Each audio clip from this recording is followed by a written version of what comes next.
एक बार की बात है, बज़ नाम का एक अंतरिक्ष यात्री था। बज़ ने बचपन से ही अंतरिक्ष में जाने का सपना देखा था। उन्होंने एक अंतरिक्ष यात्री बनने के लिए कड़ी मेहनत की थी और अंत में उन्हें चंद्रमा के मिशन के लिए चुना गया था। मिशन का हिस्सा बनकर बज़ रोमांचित था, लेकिन वह थोड़ा नर्वस भी था। आखिरकार वह पहले कभी चांद पर नहीं गया था, लेकिन उसने एक बहादुर चेहरे पर डाल दिया और रॉकेट जहाज पर चढ़ गया। जैसे ही वे अंतरिक्ष में बढ़े, बस मदद नहीं कर सका लेकिन थोड़ी बेचैनी महसूस की। शून्य गुरुत्वाकर्षण उसके पेट को उल्टा कर रहा था। उसने खिड़की से तारों को देखकर अपना ध्यान भटकाने की कोशिश की, लेकिन इससे उसे और भी चक्कर आने लगे। अंत में वे चंद्रमा पर उतरे।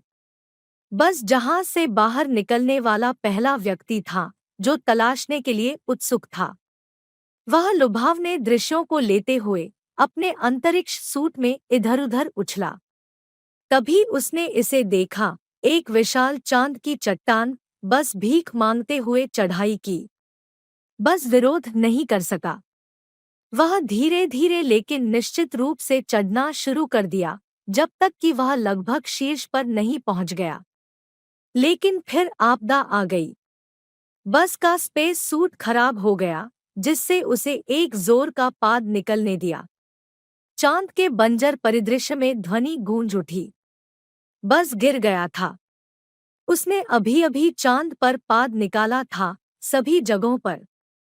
लेकिन तब उन्हें एक बात का एहसास हुआ, ध्वनि ले जाने के लिए हवा के बिना कोई भी इसे कभी नहीं सुन पाएगा। इसलिए उसने एक और को जाने दिया, और दूसरी, और दूसरी। जल्द ही बज़ अपने स्वयं के अंतरिक्ष गैस के एक बादल में तैर रहा था, बेकाबू होकर खिलखिला रहा था। जब चालक दल के बाकी सदस्यों ने अंततः चंद्रमा की चट्टान के शीर्ष पर पहुंच गए, तो उन्होंने बज़ को लाल चेहरा और सांस लेने के लिए हांफते हुए पाया। उसने समझाने की कोशिश की कि क्या हुआ था, लेकिन वह बहुत जोर से हंस रहा था। उस दिन से बस को पादने वाले अंतरिक्ष यात्री के रूप में जाना जाने लगा। हालांकि उसे कोई आपत्ति नहीं थी। चांद पर एक चीर देने की खुशी के लिए भुगतान करने के लिए यह एक छोटी सी कीमत थी।